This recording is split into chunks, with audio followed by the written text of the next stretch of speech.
without any further ado, let's get right into our first session that focuses on prevention of injury, timing intake around training sessions, very important. And to take us through this, I am joined by Nikki de Villiers, who is the head dietitian at the High Performance Center at the University of Pretoria and Rediscover Dairy, who is also one of our headline sponsors. So welcome, Nikki. Thank you. Thanks so much. Really happy to share with you again, and really happy for everybody taking time to join us. And again, talking about obviously nutrition. If you give me a minute, I can quickly share my screen.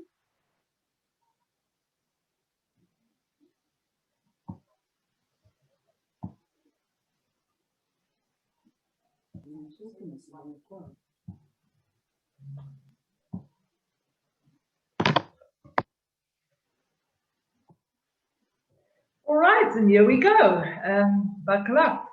So again, really happy to be here to talk about one of my passion. But thank you for Rediscover Dairy, because I am representing them and their campaign of the Consumer Education Program of Milk South Africa. All right, so I'm talking about timing of nutrients in and around training sessions, and this is basically to try and prevent any injury. And before we go into what we should eat, I just wanted to make clear what we're talking about in terms of exercise and what we're really addressing through the timing of our fuel sources throughout. So the slide, as you can see, basically just illustrates to you that there's always this interaction of fuel sources during exercise. And one of the worries that we have is if we go into training, that we don't have enough of the fuel sources, and that can lead to injury. So the two main ones that interact with each other is usually fat and carbohydrate. Protein can give a little bit of fuel, but that's not our ideal place to go to get some fuel. So if you look at these presentations, you will see that the type of fuel that I use is closely resembled through the exercise intensity of what we do exercise on. So we have, if we do a very low intensity, so indicated there is a 20% of VO2 max, we use a predominantly fat fuel in those kind of circumstances with very little carbohydrate.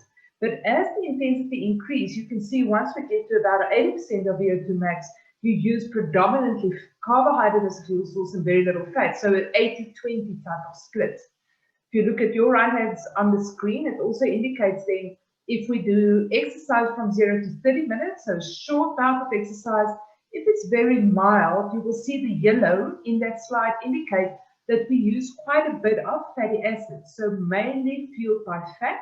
The little green part on top is the fat muscle triglyceride, so that is the fat that is inside the muscle, and the little pink bar at the bottom, that is the plasma glucose, so that is the carbohydrate in the blood, your blood sugar, that you use in those circumstances. As we then move over to a moderate exercise, 60% of VO2 max, or also over a short period of time, you will see the purple bar that appears now, and that's the muscle glycogen. So that is carbohydrate that we actually have stored in the muscle, like a fuel tank in the muscle. And as we go heavy exercise over the 0 to 30 minutes of exercise, you will see that with the heavy exercise, which is then 80% of VO2 max, you can see how that purple bar actually increased quite a bit, and that is at the cost of the use of fat. At the bottom, you will see then if we train for longer, 90 to 120 minutes, in the mild exercise, your fatty acids is so predominant. But as soon again as you work to a higher intensity, you can see the muscle glycogen then there appearing again, where there is no heavy exercise bar in the 90 to 120 minutes of exercise, because we cannot train at 80% of VO2 max for 120 minutes. So this should give you the indication that carbohydrate is really important in our exercise. And if we look at nutrients to take in to prevent fatigue or then injury, we should look at carbohydrate. This also just to illustrate, so this is carbohydrate stores. Remember I said we've got, when we eat carbohydrate sources, we've got these tanks that we work with. So there is a liver glycogen. So that's a small fuel tank in the liver, about 100 grams of glycogen. where the muscle glycogen, biggest store in the muscle, 400 grams, and then we've got the blood glucose in the middle. So this is when we wake up in the morning. So we did eat a supper, and the supper did contain some carbohydrates. So this is basically what we wake up after we didn't eat them from supper till the morning. So pretty much looks good to go if you want to do any training. And this is then what's going to happen when we go into training. If we then do an hour of exercise, you can immediately see the liver glycogen decreasing quite a bit from the 100 grams. You can see the level falling. Look at the muscle glycogen, falls a lot, but you will see the blood glucose stays put. So the body will give up all its glycogen in order to maintain the blood sugar. If we fast forward to 2 hours of exercise, you can see the decrease there. Again, lower and lower storage, so lower and lower tanks, but blood sugar stays normal. After about 4 hours of exercise, you will then see, because we've got no more liver glycogen and the muscle glycogen is also very, very low, now the blood sugar levels fall. And now it becomes very, very dangerous, in a sense that the body is going to try and make the athlete stop, or whoever's exercising you, the body is going to ask you to stop training through symptoms like dizziness, severe fatigue, severe tiredness, shortness of breath, and so forth. So that also just reiterating how important it is to make sure that you've got the right fuel for what you want to do. So today we're going to discuss the nutrient timing, and I'm going to discuss it in the following structure. So we're going to look at, prior to exercise, how can we maximize those glycogen stores, the liver and the muscle, that tank. And we're going to look at a little bit of carb loading and the pre-exercise meals to do that. Then we're going to see if we can take something during our training or competitive bouts. If we can maybe fuel, even if there's not enough in the tank, can we fuel to maintain our blood sugar levels? And then afterwards, the recovery, how can we recover those fuel tanks so that we maximize what we get from the training, so the adaptation as well as the recovery. So let's go. So I think most of you know about carbohydrate loading, and carbohydrate loading just implies that we will do a fuel stop so that we can fill up those tanks. And the way in which we fill up those tanks is by eating carbohydrates. So the main aim, or the primary goal, is really to optimize carbohydrate stores so that before we start exercising, we know we've got a fuel tank. Very much that before I have to drive long ends, so I'm in Pretoria, I want to drive to Cape Town, before I get up to the road, I fill up my tank with petrol. And usually this process of carbohydrate loading can be done within 24 to 36 hours if we eat enough carbohydrate, but also then spend less. So decrease your exercise a little bit. So what this infographic basically describes is, first of all, we have to ask which sports will benefit from this carbo loading protocol. And this is the prolonged sport, so anything that takes longer than 90 minutes. So if we train for longer than 90 minutes, it does implicate that you empty your glycogen store. So there's no more glycogen fuel. There is still fat fuel, but remember that is diesel fuel. So we have to lower the intensity. The other sports that can definitely benefit through carbohydrate loading is intermittent high intensity exercise. And this is the stop-start actions that we get in most of our team sports. That we go full blast and we stop a bit, and we go full blast and stop a bit.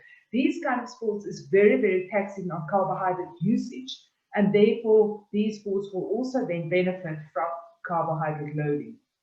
If you are not doing any of these, so if I'm only going to do a 20-minute run, then obviously carbohydrate stores are not going to be the limiting factor in your run, so therefore it's not going to help. So just a carb-rich meal before you go out will help for that. But if I go into these sports, then it means we have to 24 to 48 hours before we go into our main training or main race, we need to up the carbohydrate intake to 8 to 12 grams per kilogram per day. Guys, this is a lot of carbohydrate, and I will later on show you a menu of what it looks like.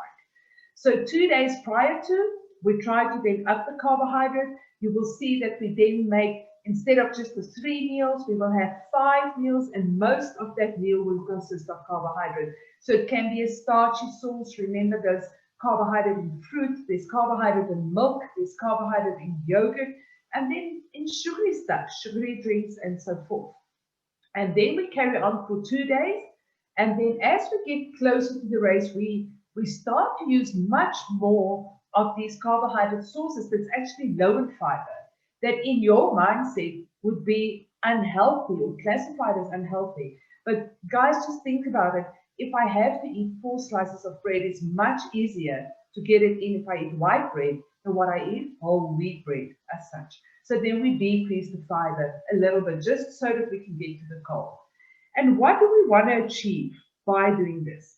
So if I'm carbohydrate loading, it means that I can prolong the duration of moderate intensity exercise before I get fatigued. And that improvement is about 20%. That is huge. It also means that we can sustain our high intensity for a longer period of time. So if we do something like a time trial performance, so something that goes very high intensity, we can actually keep that intensity for a little bit longer, and that will improve your performance of 2 to 3%. And this is also huge in the sporting world. So just remember that carbohydrate is jet fuel is for intensity exercise, and then all of this makes sense. So carbohydrate loading, although sometimes people will think it's an old concept, it's still very much a very, very high ergogenic aid. Ergogenic aid, I mean something that can improve performance if done in the right way. So what does this carbohydrate look like on a plate of food? Remember, I said 10 to 12 grams of carbohydrate per day. So I just put some menus up there. The one is for a female weighing 65 kilograms, so up for a male runner, for instance, weighing 65, so his intake must be around 650 grams of carbohydrate per day, and a 50 kg female, which then should take 500 grams a day. And there you can see the distribution between more meals throughout the day. So this person then having 7 meals throughout the day. And you can also see the inclusion, for instance, with lunch. If you look at the inclusion of something like a sports drink, or with supper, the inclusion of something like lemonade. And you would think, what is this girl thinking? This is so unhealthy. Remember, this is for a 24 to 48 hour period. And the main aim here is get to the amount of carbs. So it just makes it a little bit easier to get it. But you will see that it's huge amounts of carbohydrate that needs to be taken in to really optimize the storage. And a lot of people will tell you, yeah, but the carbohydrate loading didn't work. But it's not a lot of people that can get to these amounts. And the other problem that we sometimes have with people not, doing this and really stick to it, there's sometimes what they see as a negative effect. So if I do carbohydrate loading, remember, guys, the athlete will gain weight. So carbohydrate is fuel, and fuel cannot be stored weightless. So therefore, a gram of carbohydrate is stored with 3 grams of protein, and that will then cause the weight gain in athletes. And if athletes doesn't regularly do this, or if they're on a low-carb diet, if they're going to switch over to this very high-carb intake, they sometimes do complain about gastrointestinal dysfunction. So they feel bloated and heavy and sluggish. So therefore, all athletes that want to experiment with carbohydrate loading, especially before competition, needs to train 2 or 3 days on this so that they can understand what their body feel like and what then is the reaction of their body. Okay. For those of us, if we eat very well before we do training and we're good with intake during training, having carb loading is not going to benefit further than that. Right, so those of us that really doesn't see our way through a carbohydrate loading protocol can, with the intake of food before and then during, still get the benefit. So what happens then pre-exercise? So there's been quite a bit of a myth that we shouldn't eat in the hour before the exercise. Now, what happens if you look at that representation, I'm going according to the numbers. So it means that if we eat anything containing carbohydrate, the body will increase the blood sugar. There you can see the purple line going up and you get a glucose peak. But with the sugar going up, there's also a hormone that's being excreted called insulin. Now, insulin is the hormone that's supposed to take the sugar out of the blood into the muscle, where the muscle then can use the sugar. But what then happens is if the insulin is high, then the sugar is going to disappear from the blood. You will see the sharp fall in number 3. And then that means that sometimes if we don't time this meal well, the blood sugar actually can go quite low. And when it goes low, that will be to the detriment of the athlete, because then you go into the training with a low blood sugar. And that usually gives way to fatigue, dizziness, shortness of breath, and so forth. So that will then reduce the performance. This is hypothesized, but it doesn't really actually occur, or it really occurs in less than 1% of athletes out there. Therefore, our taking on the pre-exercise meal is still to eat enough so that we can fill up the glycogen store. So if we eat 1 to 4 hours prior to, we still have enough time to fill up a tank. We should therefore eat in the carbohydrate, 1 to 4 grams of carbs, include some protein, make sure there's enough fluid. It's about 1 to 2 cups 4 hours before the exercise, and another 1 cup with 2 hours to go, and then again a little sip just after warm-up before we go into our training.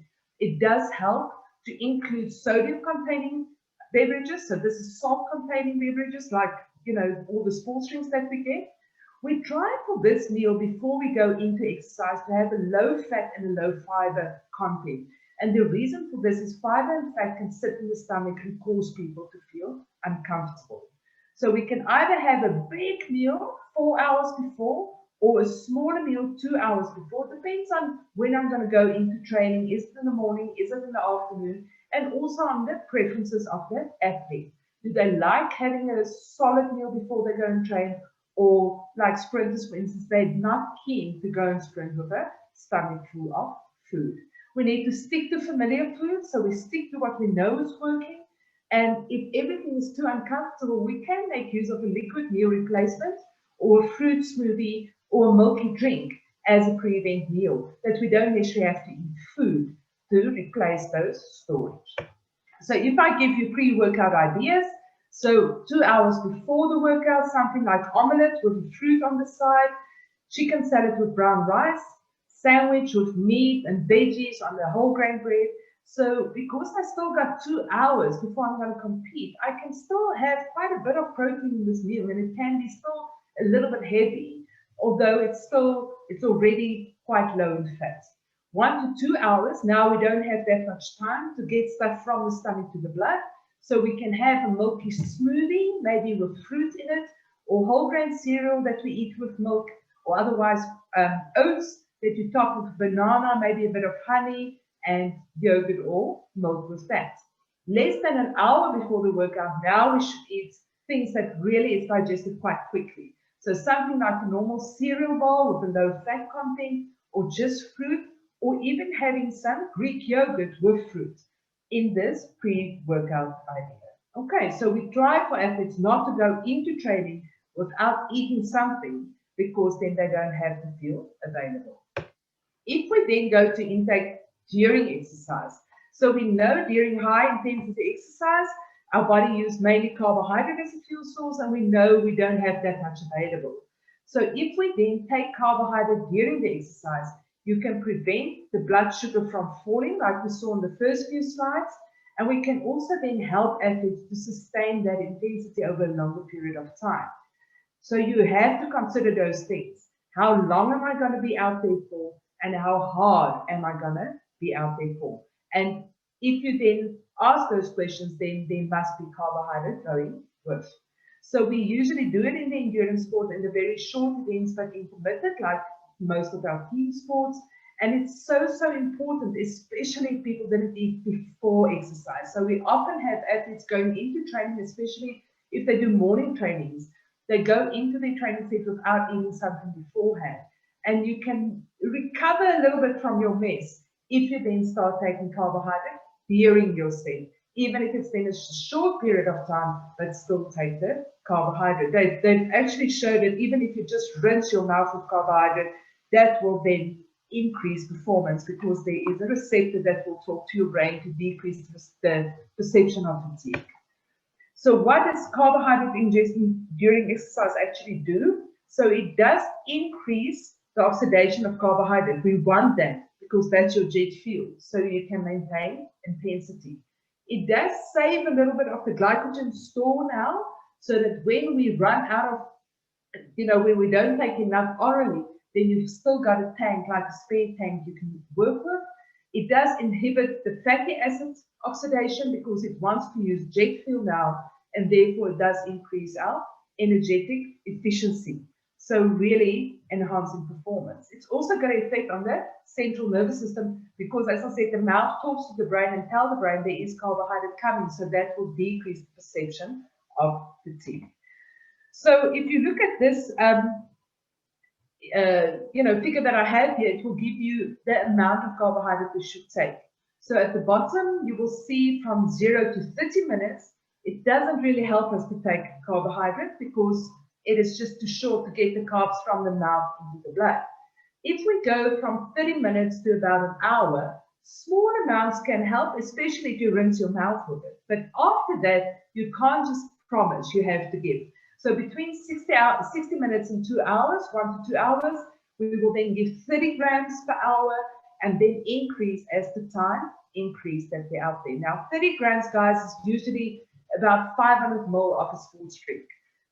60 grams, then a liter of a sports drink, and so forth. And this can be solid food or liquids. And it does help if we go quite high. A lot of athletes complain that they feel uncomfortable. So it does help them to include a mix of types of sugar in those circumstances.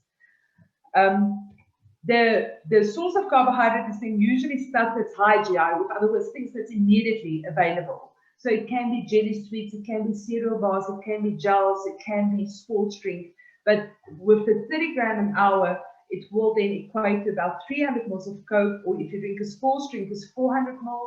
Or you can then mix stuff. You can use sweets, or you can use gels plus a sweet, or fruit plus a sweet, or an energy bar, or you can use a drink plus some sweets. So in a way, we can combine things to make it as easy for the athlete as possible to consume this carbohydrate during the training. We then move to after exercise, so we want to recover, and the gains that we usually get from hard training is usually when the body is at rest and able to recover. So we do reduce fatigue and support mental and immune health if we recover well, and we have to then make sure that we refuel proper with carbohydrate food, we rehydrate with liquid, and we rebuild with protein. And we try to do this all within 30 minutes of exercise. So that window is extremely important to enhance recovery to avoid the injury. So there you can see at the bottom, if we feed people immediately in that 30 minutes after training, you can see how quickly they recover the glycogen stores. So after 2 hours, what the stores look like, and after then 3 to 4 hours, those that's immediately fed has got a much higher store. This is then very, very important, especially if you're in team sport, that they have to play maybe 2 games a day, or play tomorrow again. It becomes so important. So in terms of the glycogen stores, that obviously carbohydrate is very important, and it may be more beneficial to take a sucrose, which is a mix of 2 sugars. It's a mix of glucose plus fructose, rather than just taking glucose. But that you can do through, as I said before, sugary things. You can do whole grains, potatoes, sweet potatoes, and I think I put dairy there because I think most of you know the value, as we saw in last week's poll, the value of using chocolate-flavored milk as a recovery source. The dosage of carbohydrate, about 1 to 1.2 grams, and within the first hour of exercise, we need to take this and then continue with 30 minutes intervals to up to 6 hours. You can't just recover with one dosage and think, okay, recovery is done. Usually, if we co-ingest protein, the protein is much more for the rebuilding phase. And there we see that the source of protein is very important of what we're going to get out of it. So intact proteins, like we find in milk, really accelerates the recovery. amino acids that's very, very important for muscle protein synthesis is leucine. Now, leucine is, the milk products has got abundance of leucine, this specific amino acid, but it's also in the whey protein if people use whey protein as a supplement. And as I said, that's then more effective for muscle protein synthesis, or other complete sources, which then is much more now animal sources, but also then in some soy products. So the dosage should be about 20 to 25 grams as soon as possible. And then, as I said, repetitive throughout 4 or 5 meals throughout the day. And that will then enhance the recovery. The last thing we should look at in recovery is then the fluid and electrolytes. So the best fluid to take in would be something that contains sodium, so salt with carbohydrate, and then a milk protein. This will enhance the retainment of the fluid. Usually about 1 to 1.5 liters for each kilogram the athlete has lost in the training session. And also if it is severe dehydration and I need to recover quickly, so I'm training again this afternoon, or I'm playing again this afternoon, we will look at 1.5 liters per kilogram of body weight loss. So we have to consume the fluid as soon as possible after the session is finished. So whilst the coach is talking about what happened and the strategies and so forth, to get the athletes to start drinking already. Target the volume over the 24 hours, because a lot of athletes will only drink in training and not throughout the rest of the day. So we need to spread it out, and it should be accompanied then by salty things, so either electrolytes in the drink or maybe salty foods and snacks. So to summarize, okay, in post-exercise, the consumption of a milk-based beverage has been shown to result in a much more positive net fluid balance rather than consuming equal amounts of just energy or carbohydrate-containing drinks. So in summary, to have a carbohydrate source within 30 to 60 minutes with a little bit of protein, to make sure there's fluid in there, and add a little bit of salt. So the examples would be a milkshake or fruit smoothie or flavored milk, a meal replacement drink. Breakfast cereal with milk is quite an easy one. Or you can have a sandwich with a filling, but then accompanied by a sports drink or a liquid. Fruit salad with yogurt, flavored yogurt with a cereal bar, jelly and custard, and then maybe a sports drink with some filter. All right. I thank you for your attention. Just a sweet reminder that all this information is available from the Rediscover Dairy website. There's lots of goodies in terms of, sport nutrition tips and what we should look at. Thanks so much for your time. Thank you very much, Nikki, for